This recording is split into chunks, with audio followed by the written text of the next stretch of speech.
dala. Minsay wala naman pero papasok pa. Kahit anong mangyari ay tuloy-tuloy ka lang. Basta't kami mayroong natututunan. Minsan ay kay saya ng iyong pagtuturo. Minsa'y nakakatakot pag mainit ang ulo. Ngunit kahit ano pa ang ugali mo, basta't kami tiyak na natututo. O guru ko, o guru ko, ang iyong tungkulin ay di gawang biro. Ngunit ako'y bilib sa'yo, dahil sa'yo buoti ko'y tumatalino. Minsan sa klase mo ako'y nababagot, dahil kay daming sermon ang inaabot. Ngunit nalaman ko kaya pala ganon. Good afternoon to all of our listeners here at DWDD Katropa Radio. You are listening to your favorite Sunday afternoon habit, The Voice of the Teachers, the only radio program for teachers, by teachers, and with teachers. And with me this afternoon is Katropang, ang guidance counselor ng bayan, Katropang Herman Briñas. Good afternoon, Herman. Magandang hapon po sa ating mga katropang nakikinig sa hapon na to. And good afternoon naman sa iyo, katropang Bobby Ancheta. Yes, sitting in for Dr. Ray Samson, this is your host, Bobby Ancheta. Now, before we go further, I would like to invite all of our friends who are listening to us on air to follow, like, and share our Facebook page. Just type Katropa DWDD CRS Virtual Radio TV or Katropa DWDD CRS Virtual RTV. You will definitely enjoy our show this afternoon because we have one very substantial topic na pag-uusapan natin this afternoon, Katropang Herman.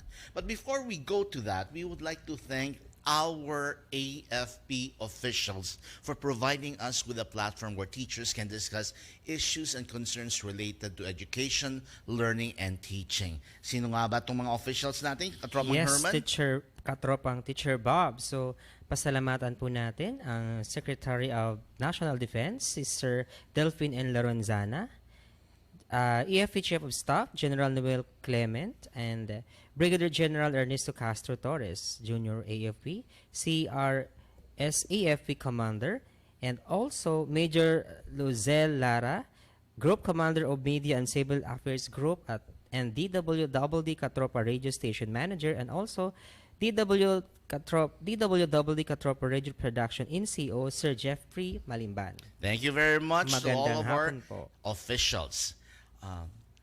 Kumusta, Katropang Herman? Well, sa ngayon kasi vacation na ng aming senior high school. So ngayon naman yung mga college students, inggit sila sa mga senior high school. Sila daw dapat sana all daw, no? Yeah. Because sa pagbabago ng mga calendar teacher Bob, Katropang Teacher Bob, ang mga nasa college level kasi parang kasama na yung kanilang semestral break sa December break. Yes. So kaya marami talagang pagbabago. Now, How about you, Teacher Bob? Ano yung ganap kay Katropang Bobby? medyo kulang pa ng tulog. Actually, I haven't even gone home yet. I just returned from Singapore for a trip with some of the members of Escudo Masonic Lodge number 371, which members visited a lodge in Singapore, the Horseshoe Lodge ng Singapore, which is under the English Constitution, so iba yung jurisdiction nila.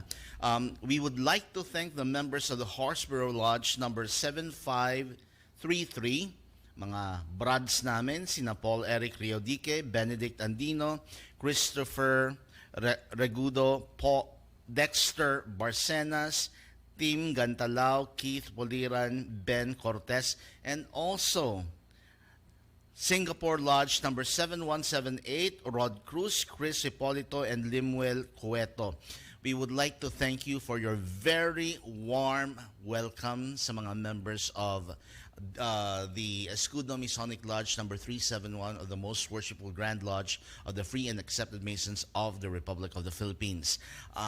We enjoyed our time. We enjoyed and we're very happy of your warm accommodation to all of us while we were there. It was really an unforgettable visit. It was a visit since Wednesday hanggang kahapon.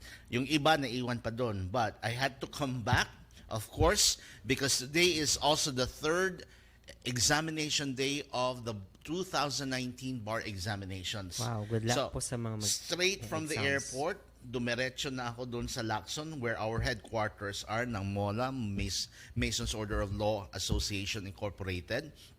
Dumiretso na ako doon. And this is the third Sunday.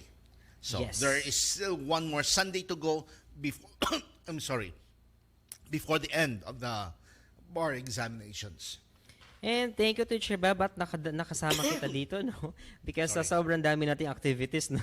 Akala ko hindi kakayanan ng schedule mo. So thank you, Katropang Bob, Well, for being with us. God's will be done. And Teacher Bob, I think we can now proceed to our segment Let's for this proceed with afternoon. our segment this afternoon. Again, ako si Katropang Herman, ang Guidance Counselor ng Bayan. Muling sumasahing papawid ang The Guidance Counselor's Corner. And this afternoon, Teacher Bob, we are very lucky because ang guest natin from Iloilo pa siya. Wow. And the term there, ang hashtag is providential nga because talagang swak sa sked niya na maging guest siya dito sa ating segment. Kasi naman, Katropang Herman, yung mga guests natin, hindi lang international. We also invite guests coming from the different regions of the country. Meron tayong na-invite na from Mindanao. Ngayon, from Visayas. And in the past, we also invited visitors coming from Central Luzon and other parts of the country. So it's really like ang dami na nating na-reach na mga, advocacy in terms of guidance and counseling and teaching. And yes, to give you a very short introduction, yung ating guest for this afternoon, siya yung Press Relations Officer ng Philippine Guidance and Counseling Association or PGCA. Ito yung organization na talagang super active in terms of advocacy para sa mga guidance counselors. Nationwide po ito. And I think they are also doing something international. And kaya we're so lucky to have our guest for this afternoon. And he's also connected as master teacher at Iloilo National High School. So, mga katropa, sabayan niyo po akong i-welcome si Sir Francis Ray Subong. Magandang hapon sa iyo, Sir Francis. Bumati ka muna po. Magandang hapon po, Katropa Herman and Katropa Teacher Bob. Thank you for this opportunity to be your guest sa segment na to. You're very welcome, and we are very honored to have you with us this afternoon. Thank you, sir. And Sir Ray, pwede mo batiin mo na yung mga kasama natin sa PGCA, especially to the no other than the President herself, Dr. Adelaida Hines. Hi ma'am, magandang hapon po sa inyo dyan. Good afternoon, Ma'am Doc G, yung tawag namin sa kanya. Actually, Doc G was there in Iloilo yesterday. However, di na kami nakita because of the busyness of the schedule. But tomorrow, we will see each other again because we will have our monthly Board of Directors meeting, including na siguro ito as pauna because there will be a shift in the organization of guidance and counseling for the Philippines next year. So, Especially because it has become professionalized already. Yes, sir. And we will shift now. There is a change and mag-specialize or magdi-divisions na tayo. So that would be next year ma-implement. Hopefully. Would you care to discuss what these different divisions are? For now, siguro may magtututok on the school counseling, on the community counseling, siguro on career counseling, and so on and so forth. It's still on the process, pero definitely it will be implemented sooner. Okay. Okay, so just to add, Teacher Bob, marami kasi kaming organizations which na kung saan hindi nagiging klaro yung directions kung ano ibibigay na service. So ito yung pinaka move or sabi ng initiative para mas centralize pa yung pagkakaroon ng empowerment sa mga guidance counselors. So, congratulations dyan sa move na yan na gagawin ng Philippine Guidance Counseling Association together with the other organizations Yes. like IPCOP, IPCOP. may organization. Hello po Pacers. sa aming IPCOP President, Dr. Marife Rojas. So, etong mga organizations are not, of course, fighting or let's say being in conflict with each other, but No. specializations lang to. Yeah. Which is actually very good because dati kasi yung isip ng mga tao, when we talk about guidance and counseling, it's only limited to one or two things. Yes. But there are actually a lot of services which the guidance and counseling program have to offer. Yes. So by dividing different groups and departmentalizing these different organizations and services, each organization will be able to focus more on a particular aspect compared to one organization taking charge of all of these services. Yes. Very good. Yes, Teacher Bob. So yun talaga ang magiging direction po ng initiative na yan. And this time naman, Teacher Bob, gusto kong malaman kung ano ba yung ano ba yung mga functions ni Sir Francis being the PRO ng Philippine Guidance Counseling Association. Sir Francis, bigyan mo kami ng linaw sa yung mga functions bilang PRO. Okay. Siguro, being a PRO, this one, to be in communication and in advocating also the practice of guidance and counseling. Yun nga, nag-alinlangan ako nung the time na nag-election kami. Bakit ako naging PRO? Kasi I'm from Iloilo. But siguro they have seen my potential and using other media platform to advocate the practice of guidance and counseling. Siguro yon. And lately, I've been in charge of course, the advocacy, then the newsletter, and other work nga binibigay sa akin. Before we go further, I would like to ask this question since you mentioned newsletter. Are newsletters still effective at this point in time? Or is the term newsletter now used to refer another medium of communication? Na parang Wow. it might have been similar to how we produce newsletters na it could be, let's say, a piece of kapunban na ninagyan lang ng text and then distributed, or is it something that you would say na naging hybrid na siya and it's still very important right now? I would like to ask your opinion on that. Wow. Actually, this is my first time to handle this one, the newsletter. So we have to hard copy. But I have plans. We have plans na we will have the e-newsletter. And of course, we have also the PGCA official na Facebook page, which isa din ako sa mga admin. As a platform na of information and advocacy. But nevertheless, I'm quite sure by producing the hard copy of the newsletter, it will still be very relevant and useful to those who may not have internet signal sa lugar nila. And Yes. ito na nga yung sinasabi namin in Singapore while we were there. Almost every place that you go to, merong Wi-Fi and it's strong and it's available all throughout for free, especially sa mga commercial centers. But here in the Philippines, hindi libre. And also, sa newsletter po kasi, Sir Reyno, it's more on na ibibigay yan sa amin ng mga guidance counselors during the conferences or activities ng PGCA. Pero kung magkakaroon ng e-newsletter, which is mag-access ng lahat kahit hindi naka-attend ng mas magiging malawak yung communication through that electronic newsletter. Ayan. By the way, we have an international audience right now. I'm looking at the monitor on my phone. We have friends who are listening all the way from the Middle East, from the States. Of course, locally, we also have friends who are listening to us right now. A former co-host of ours, si Ewa. And then I also have some former students who are watching us right now. Definitely some of my friends in Singapore are also watching our show this afternoon. So sa lahat ng ating mga tagapanood at tagapakinig, thank you very much for tuning in. You could have been somewhere else, but you are with us this afternoon. Thank you very much, and we're very honored. Okay, let's Ayan. proceed. So going back sa ating segment ngayong hapon, in terms naman of job functions mo, Sir Ray, as guidance counselor ng Iloilo National High School, ano po yung mga highlights ng iyong functions? Wow. I think it's one of the difficult questions na siguro na you have thrown, no? Because my item actually is a master teacher.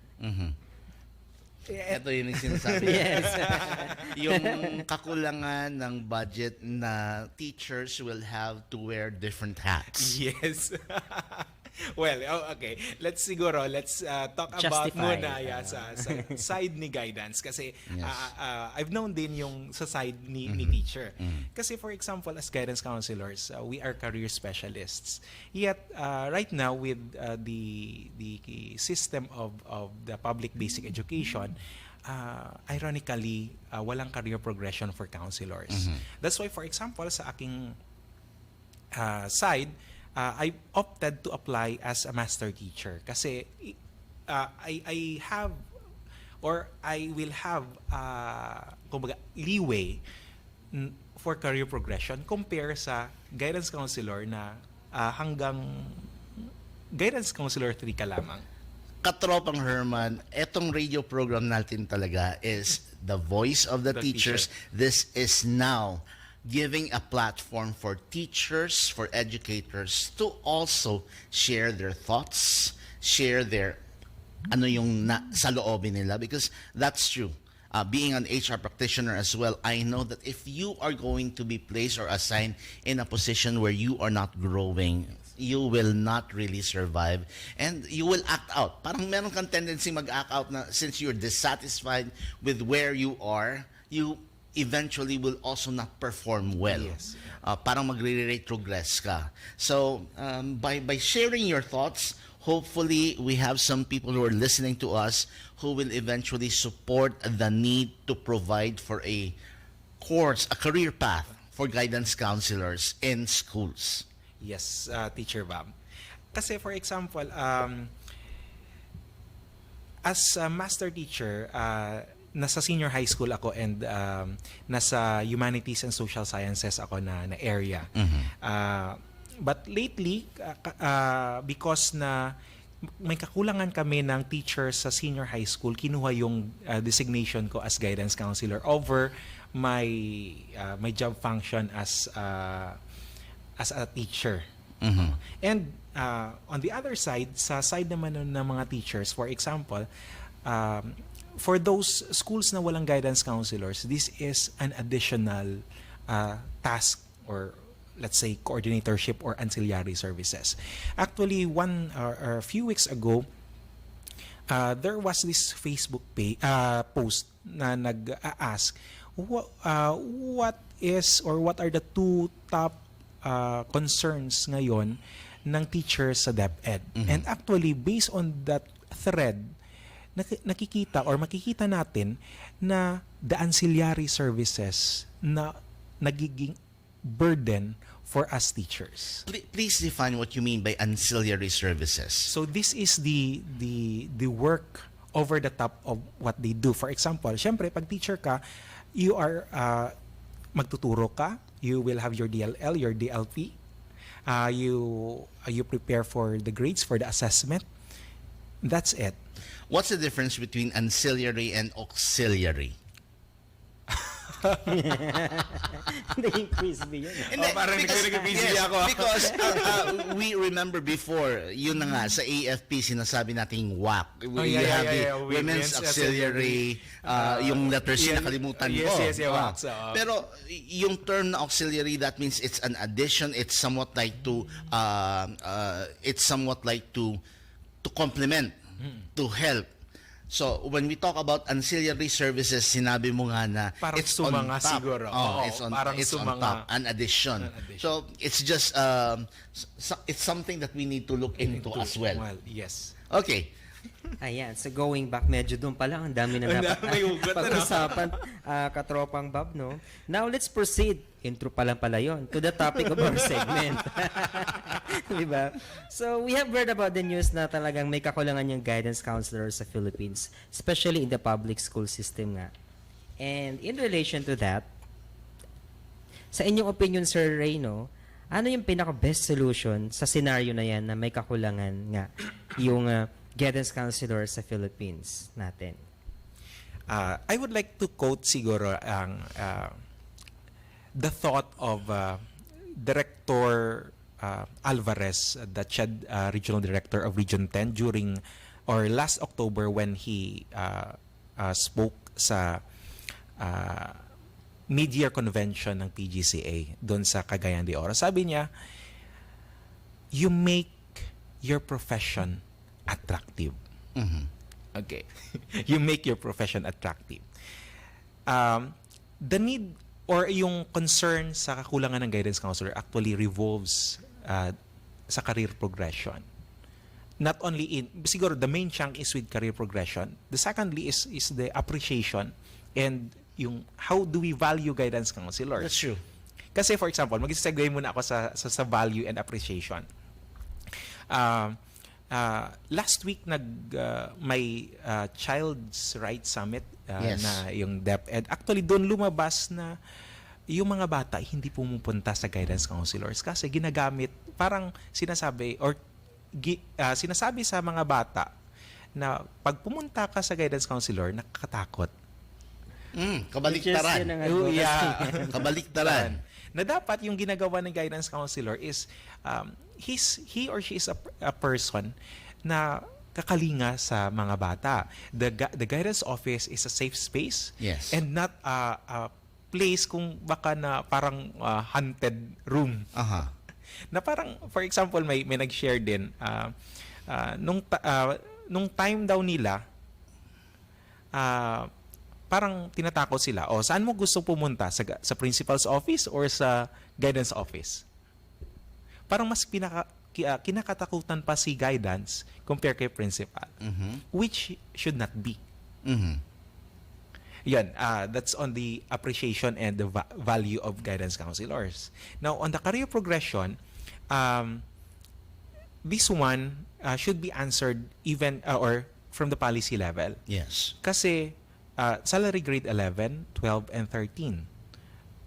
Granting, taasan yung salary grade, pero pag tatlo lang yung steps na yan, walang growth. Just like, for example, the psychologists. Si psychologist, tatlo din yung kanilang ladder or yung career progression. Psychologist 1, 2, and 3, which is salary grade 11, 15, and 18, dead end. So how can we attract mental health professionals to government service if wala silang career progression in the government service?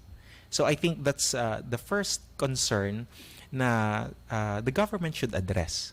Kasi of course, when we have plenty or enough supply of guidance counselors and even psychologists, so we can implement well the RA 11036 or otherwise known as the mental health law, not only in schools but in educational institutions and even in the community. Yes.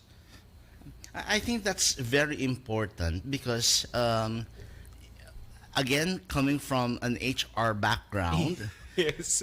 it's if you do not see a career growth in this particular path, parang okay pagkatapos ng how many years being in that What's particular next of my what's career? next? Opo. If well, one could perhaps, let's say, write books, do research, but nevertheless there is this need for one to also be recognized. Yes. And one way of being recognized is really by way of promotion.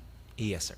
Okay. So yun, and even perhaps later on mentorship. But if you are only going to be reaching a particular grade level, whereas the others are already moving upwards, parang minsan Maiiwan ka. maiiwanan ka, tapos sasabihin na, okay, hanggang dito lang ba ako? Like, kahit anong effort, hanggang doon na lang, Andun, Teacher yes. Bob. So even if you will be saying that, okay, you have this new loss right now, which seeks to recognize, but again, it's not only the practitioners who should make the profession attractive. Yes. The powers that be, the leaders, the legislators who make the laws, who also make policies, should ensure that they would make the professions, all professions perhaps, especially etong pinag-uusapan natin, which is in guidance and counseling, they should help create laws and policies that will help make the profession attractive.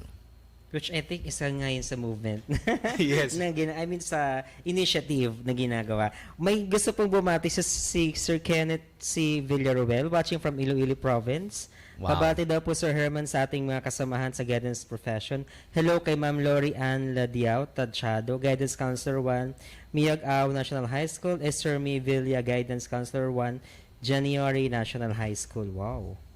Hanggang Iloilo, sir, ang mga fans mo. And wait. Si Ma'am Adelado de Pero from Yes. APSA. She is also listening. Hello po.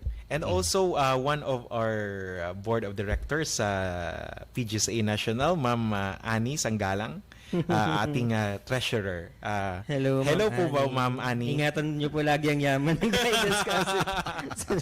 Okay, strict yan si Ma'am Annie. When it comes Walang sa, lusot yan kay Ma'am. sa Okay, pera. so a while ago we also talked about that many people, parents, administrators, institutional leaders are not really do not really have much appreciation for the guidance and counseling Yes. profession. Yes, sir. Why is that so? And to also enlighten our audience right now, why should people appreciate or look into guidance and counseling? What are the benefits that one? Of course, we know as teachers, we know that. But there are others who would just relegate na, yung guidance and counseling is not really something na kailangan bigyan ng pansin, which is also why many schools, especially in the provinces, wala talagang na-assign na guidance counselor. Yes, sir.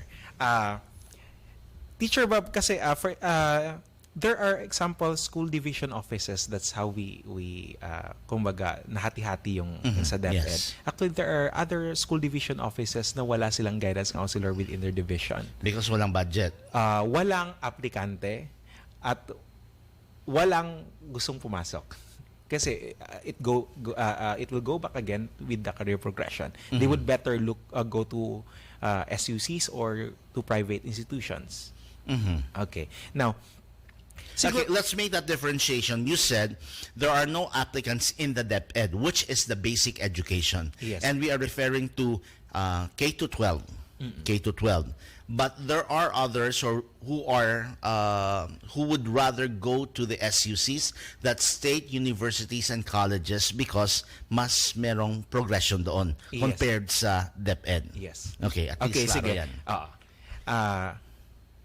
The thing siguro na na we need to address is the stigma even before, kasi there are this argument na there are these arguments na bakit si guidance and counseling was professionalized and bakit ang taas-taas ng qualification standards, which is sa education master's degree. Okay. Now, siguro one of the reasons ng framers, kasi I am young in the profession, there were stories or even documented malpractices of guidance and counseling before. That is why it was professionalized to give also protection sa public, sa clientele, and of course accountability for the professional. Napangiti ako dahil meron akong naalala. Dati kasi, if you would remember, merong mga guidance counselors, especially in the college level, na eventually, mga students nila yung nagiging boyfriend, girlfriend nila. Okay, yeah. Which currently or right now unethical actually, because we call that as there is dual relationship, which is a no for. Yes. So by professionalizing it, there's also this particular body that becomes a watchdog for Yes. all of these professionals practicing guidance and counseling, so that they will work ethically. Yes. Aside from that one, I think you would agree that by coming up with this professional group of men and women who practice guidance and counseling, ma-improve yung practice ng guidance and counseling services, mabavalidate kung ano yung mga approaches na ginagawa ng mga guidance counselors, and we will be sure that those who are practicing guidance and counseling actually have the necessary skills and training. Kasi Yes. hindi pwedeng kahit sino lang yung mag-a-act as guidance guidance counselor. counselors, because you're playing with Yeah, dito. the mind, yeah. Oh, and Which even dito. na hindi mo agad makikita. Yes, and then aside from that one, if you're going to be giving these pieces of advice to a young person na very vulnerable, dakong nagbibisaya na tuloy ako. malaking problema yan later on. Teacher Bob, actually, hindi kami as professionals, as guidance counselors, hindi kami actually nagbibigay ng advice. Yes. Yeah. I remember the term is referral. Yeah, we refer, or if mag-undergo siya sa counseling process or sa counseling process, we use different techniques, we use different theories depende sa kanyang need. Then kumbaga inaalalayan siya, Yes. and eventually gagawa siya ng kanyang informed decision. So that's yun yung tawag nito, yung trabaho ni guidance counselor. Yung nagbibigay ng advice or medication is yun na yung mga psychiatrists. Yes. Which is another field also. Yes, another field. Okay, so let's go back again to sa ating discussion. Medyo na. Ako talaga yung takabalik na. No, actually, malaki yung, this is actually a very good segment ng Voice of the Teachers, because ang daming natutunan ng ating mga audience, of course, facilitated by the guidance counselor ng bayan. By bringing in professionals to our show, we're able to differentiate all of these, and mas napapalago yung pagkaintindi ng mga tao kung ano yung guidance and counseling, ano yung difference ng guidance counseling and yung mga ginagawa ng mga psychiatrists, psychometricians, those. Yes. Now, I understand, and I'm quite sure our listeners who follow us regularly are able to understand that one as well. And yes, teacher, bago ko itanong yung susunod na katanungan kay Sir Ray, no, batiin ko muna yung mga nanonood kasi baka magtampo, teacher ba? Mga ating mga katropa. Si Dr. Rapsing watching from Caloocan, Nes Negrete watching from Iriga City, Camarines Sur. Jerry Sirans, may Ninong, wow, napaka-supportive ni Ninong, watching from Palulete. And of course, we also have Dedes Trajano Villaseñor and Ma'am Adelaide De Perio and Mark Garcia, my former student. Wow. Dr. Ray Samson is watching us right now. Hello, Dr. Hi, Ray. Dr. Ray Samson. And Kamusta then po I kayo? have another friend who is watching us right now all the way from Australia. Si Shara Gay Manik, a good friend of mine. Pati yung iba pang mga kaibigan ko sa Singapore, they're now watching us. Thank you very much. Okay. And also to Sir Alvin Rabanillo ng Emilio Aguinaldo College Finance Office. Naku, kailangan batiin ko to, baka hindi ibigay ang aking 13-month pay.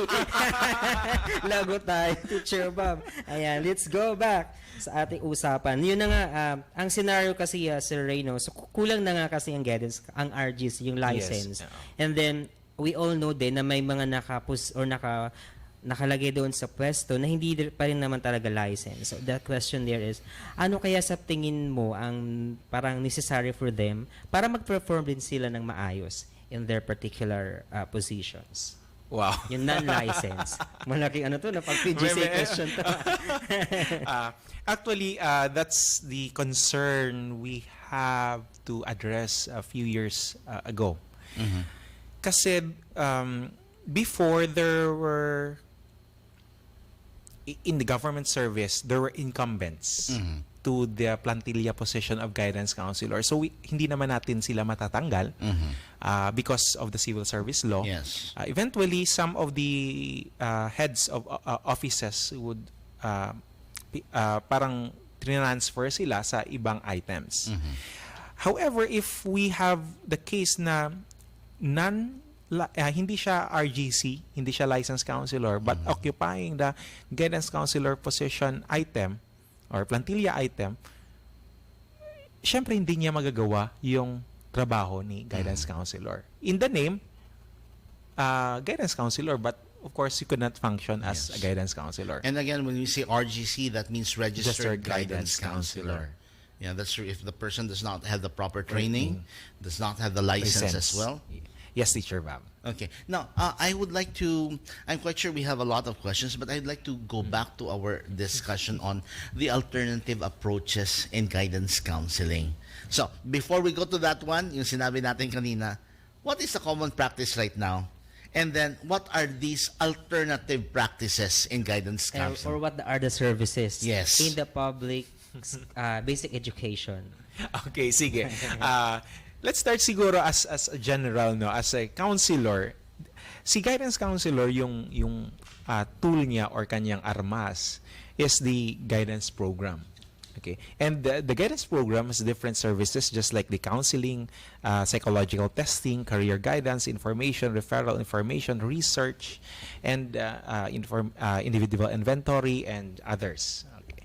That's the general services na maibibigay. Last year, I was part of the consultative team. Hines was also part of it, na pinatawag ng DepEd BHROD, which is the Human Resource Department ng DepEd. Actually, there was this area or time na tinanong kami na counselors, ano ang dapat na services, anong mga services pala na pwede na hindi RGC ang gumawa. Okay. So, we recognize also na may mga guidance services na hindi siya kailangan ng RGC. Ito yung information, services, referral, research, and yung career guidance naman, on the other hand, with the RA 10533, otherwise known as the Enhanced Basic Education Act of 2013, and currently the recently enacted law nung February 2019, yung RA 11206, otherwise known as the Secondary School Career Guidance and Counseling Act. Okay. Kung saan we have career advocates. Yung career advocates, ang pwede niyang gawin ang pwedeng gawin ni career advocates, are career guidance advocacy activities. So actually, kinaklaro ko na yung pwedeng gawin lang ni career advocates are career guidance advocacy activities, which would include, for example, giving parang information about labor market information from our partners sa DOLE, job fairs, career fairs or career fiesta. Actually, according sa law, advising. But for as a professional, I would distance myself with the term advising, kasi parang you are trying to impose something sa learner. But na dapat sana ipakita mo lang sa kanya. But however, it's still it is in the law. Yes. My point being is that, as I understand what advising is, it's really like showing the person, and this is also the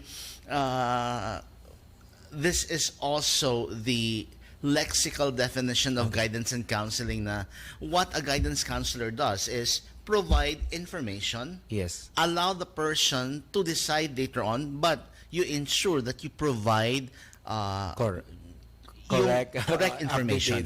Correct information. The guidance counselors, the advisors, do not impose but provide learned information. Okay, but anyway, I'd like to go back to what you said a while ago. I understand that for information, maybe information of services, this can be done by non-registered guidance counselors. But when you say referral, because you mentioned a while ago that perhaps the referral can be done by non-registered guidance counselors, I am concerned with that statement because, as I believe, one can only give proper referral after having this analysis of, let's say, assessment of a case. If you are not a licensed or a registered guidance counselor, you might not also be able to be a valid person to make a decision on a case, on a particular case ng isang bata, and to refer this person to a professional. So parang yun, that's my question. How would you react to that one? Well, in my own opinion, maybe we can really give them a training that is somehow para hindi magiging problematic yung referral. Kasi kung talagang walang naka-assign doon, at least mayroon silang background, at least for example, kung psychology graduate naman sila, somehow mayroon naman silang theory about it, and maybe the actual training would really be a big help. In that matter, kahit paano maiiwasan yung unsuccessful referral na tinatawag, no? Yes. And siguro maganda rin yung Teacher Bob, yung alam din ng mga non-licensed na or advocates within the area kung sino yung licensed guidance counselor na makakatulong in terms of that particular because concern. I'm also concerned that if your group, the organizations which were formed after this law was passed, would now be advocating that some of these services can now be done by non-registered guidance counselors. Later on, they would say, you're now watering down the law. So therefore, ano na yung strength ng law if you would say na, pwede naman itong magawa ng iba? Because later on, they would say, ano na lang yung gagawin ng registered guidance counselor na pwede naman palang magawa ng hindi registered etong mga services. So, isa, dalawa, tatlo. And then that would also question the need to really hire registered guidance counselors kasi pwede rin naman palang gawin ng ibang hindi registered. So, that's just my point of view. But I agree that giving information is something that can be done by non-registered guidance counselors, maybe perhaps organization of of job fairs, of career orientation, career fair, that can be done by non-registered guidance counselors. But those that really involve formal training should be done by the registered guidance counselors. And I think that's actually the reason kaya may mga training talaga, CPD training, yung PGCE as well as the other organizations in relation to yung basic things about services, especially the referral, because kulang nga yung RGC sa atin. At least doon man lang, mayroon silang kumbaga tamang ginagawa, hindi yung mamamali. Kasi alam ko naman, pag psychology graduate naman sila, pag may background, I really know that they can really do it. It's just like they really need to be trained na maayos and talagang technical or scientific para, and I think willing naman mag-share yung mga professionals natin. Marami tayong mga line up na talaga nagbibigay ng training or through yung mga organization po. And a welcome development also is that yung psychology, parang meron na rin silang magiging board examination sometime in the near future. Meron na. Meron na. Yes. Okay. Because dati kasi they can graduate from psychology without taking any board examination. Wala pa kasing board examination dati. So ngayon meron na. So well, that also counts as meron talaga silang licensed and registered na sila. Ayan. So bago ko po itanong isang katanungan, ako may nakikinig po from Las Vegas. Wow. Sister Bingo Miranda. Former co-teacher po ito ko po siya from Letran, Manila na nakabase na ngayon sa Las Vegas, Nevada. Ang layo na nararating ng We Voice really of have the an Futures. international audience. Thank you so much po. And mayroon pong tanong si Sir Daryl po. Naaalala niyo po si Teacher Daryl po. Tinatanong niya, Sir Francis, this is for you talaga yung tanong. The question here is, ano na po ang update sa salary increase ng RGC sa DepEd? Sir Francis, lagot ka. Sabi, gano'n yun. Ano daw po ang update? Sige po. Mag-segue muna ako, Sir Daryl, ha? But I think I have to uh, Justify something? no. Or To clarify? highlight muna ng with regards to training. Kasi for example, actually sa aming based sa aming experience, right now DepEd is banking on the PFA, psychological first aid, as a psychosocial service when it comes sa learners. For example, we have last time yung teacher na binaril doon sa may Laguna, pinadala Yes. nila ng team for psychosocial Yes. services doon din sa somewhere in Central Luzon and even in Mindanao. Yes. Let's just go back to that one. Ang team na pinadala is para debrief yung mga To give psychological first aid. Yes. Okay. dahil merong trauma. Yeah. Okay. Yun yung ginagawa ngayon. Aha. Ito din, unti-unti, tinitrain yung teachers natin. These are the non-guidance counselors. However, if we look sa pyramid ni mental health and MHPSS, Mental Health and Psychosocial Support Services, actually, the paunang lunas is the lowest level. Referral would come in pag yung bata may mga signs na hindi na siya, kumbaga, iba na siya. Mhm. Hindi na for academic concern or maybe more need na ng psychosocial, mental health related na. Which, si guidance counselor as a mental health professional would come in, especially sa school. Now, nangyayari, when it comes sa referral, si teacher, pag walang guidance counselor, they would refer that to the CS, to the local social welfare sa munisipyo. Yes. Okay. CSWDO For or MSWDO. That's the City Social Social Welfare and Development Officer or Municipal Social Welfare and Development Officer. Yes. On the other hand, so that's the training. Now, kumbaga, the reality naman ng guidance counselor sa public basic education is that when we want to have our CPD trainings, seminars na specialized, actually kinukuha namin ito from our own pockets. That's sad. Yes. However, there are certain educational leaders na kumbaga, they would allow their guidance counselor using public funds na mag-attend ng seminars. But generally, especially sa public basic education, the seminars ni guidance counselor, especially specialized, kinukuha talaga sa bulsa ni guidance counselor. Time check, we have about 9 more minutes to go.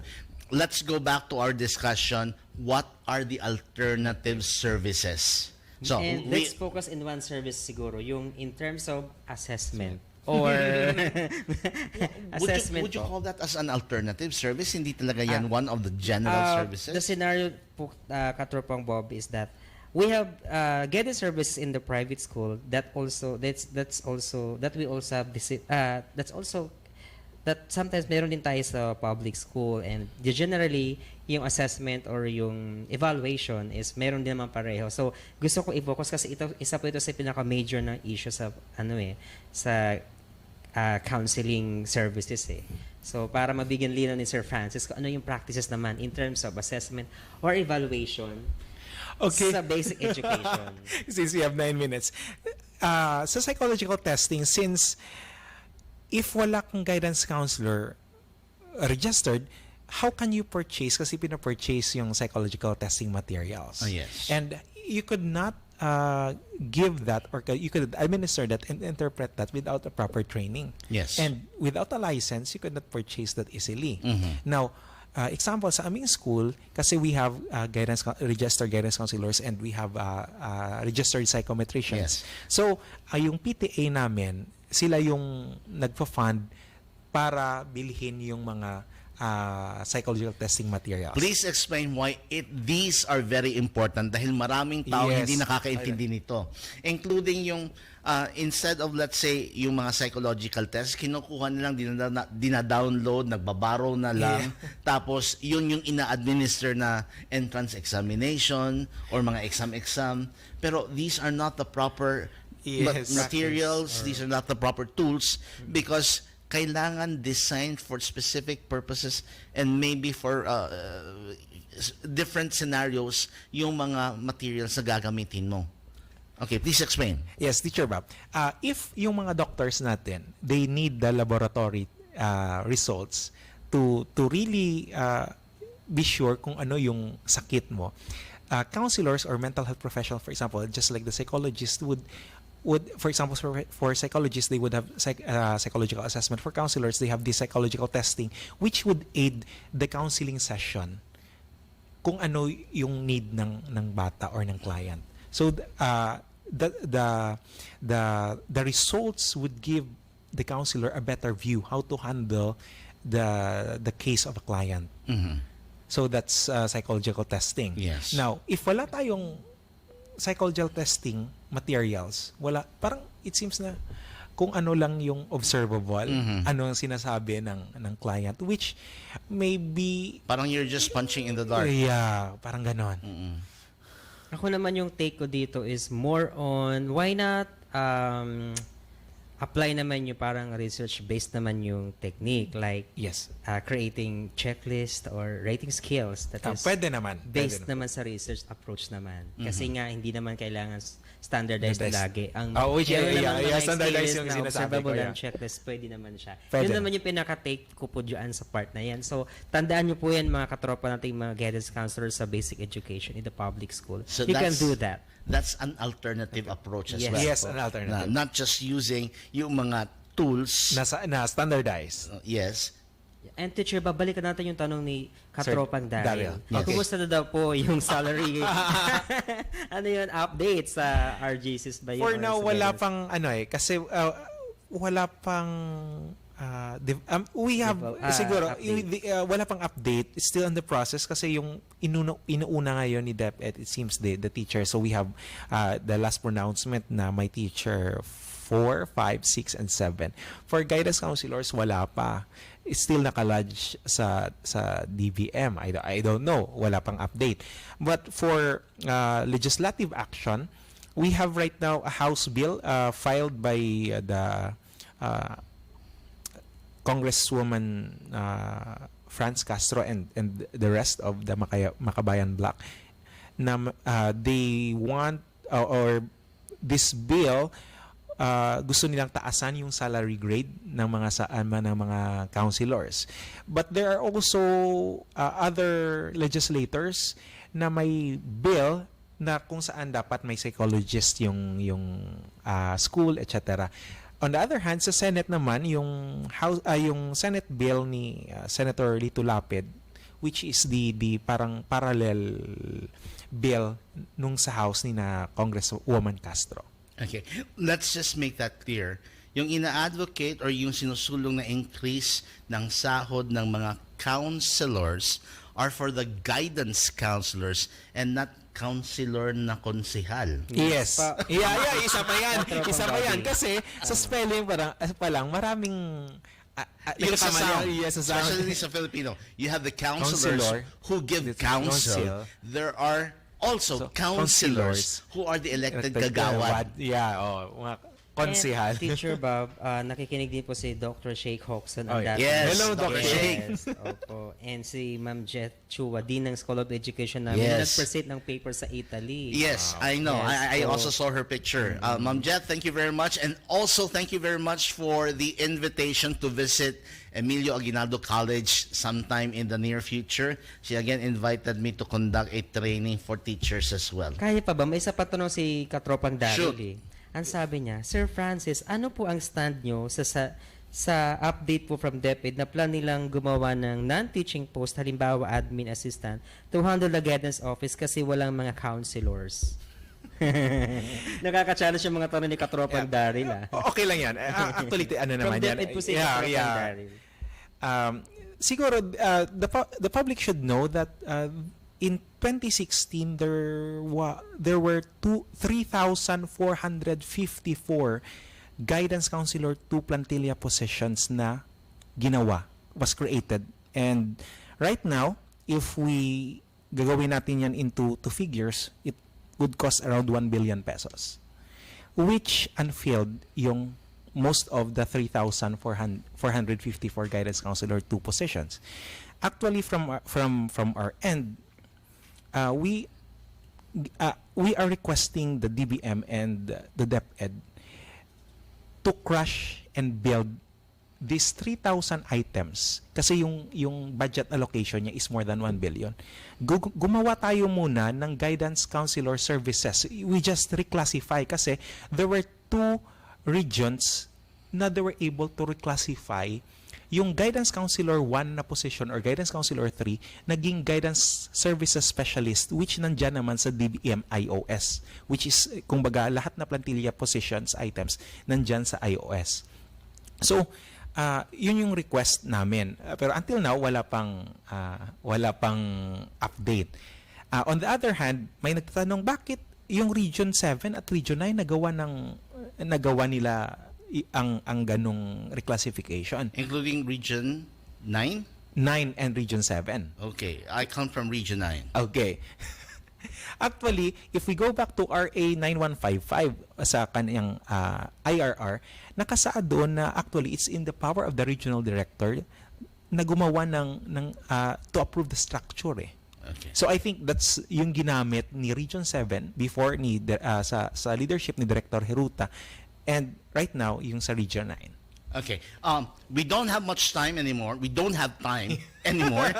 But I'd like to ask you, bullet answer. If wala tayong guidance and counseling services, what is going to happen to our children? We are violating our children. Section 9, letter C of Batas Pambansa 232, otherwise known as the Education Act of 1982, provides that it is a right of a learner to avail guidance and counseling services while in school. So basically, if we don't have guidance counselors in schools, it is a violation of the right of our children. Okay. Parang magazine na yun. Ang daming rounds nun. Ikaw, katropang Herman, Well, if we sa don't akin, provide guidance and counseling services, what will happen? Well, ang pinaka-sad na part dyan, hindi magiging self-directed yung mga bata. Talagang hindi sila magiging successful sa mga gusto nilang gawin sa buhay, especially sa pagpili na lang ng kanilang mga career. Naku, mahihirapan talaga sila. Okay. Thank you very much to our guests. And we have learned a lot of things with regard to guidance and counseling services this afternoon.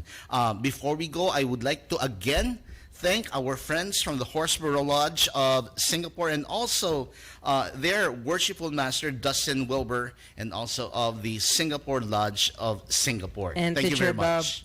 in-invite po tayo ng APSA for their annual convention of the School Counselors of the Philippines at Hotel Gen Manila, January 16 to 17, 2020. All right. In behalf of Dr. Ray Samson, this is your host, Bobby Ancheta. And this is Teacher Herman. And we are the voice of the teachers. Ito ang DWWD 1134 kHz. Balita, impormasyon at musika. AM at FM pinagsama. Ito ang Katropa Radio. Iba tayo. Kayo ay nakatutok sa 1134 kHz. DWDD Katropa Radio. Iba tayo. Kami po ay kasapi ng KBP, Kapisanan ng mga Broadcaster ng Pilipinas.